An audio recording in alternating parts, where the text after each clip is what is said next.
Rumah tangga Aming dengan Evelyn Nada Anjani sudah lama kandas.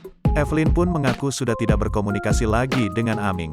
Bahkan saat momen lebaran kemarin, Evelyn tidak menjalin komunikasi dengan mantan suaminya itu. Selain itu, Evelyn juga merasa takut untuk menghubungi terlebih dahulu. Dalam kesempatan tersebut, Evelyn juga disinggung perihal CLBK dengan Aming. Namun, Evelyn menegaskan bahwa tak ada niatan untuk CLBK dengan mantan suaminya itu. Ia kembali mengatakan bahwa takut untuk memulai komunikasi. Nggak ada niat CLBK juga ya aku, tambahnya. Lebih lanjut, wanita berusia 30 tahun tersebut mengaku bahwa hubungannya dan Aming menjadi tidak stabil saat mereka bertemu atau berkomunikasi. Evelyn pun akhirnya mengaku bahwa dirinya gengsi untuk menghubungi Aming terlebih dahulu.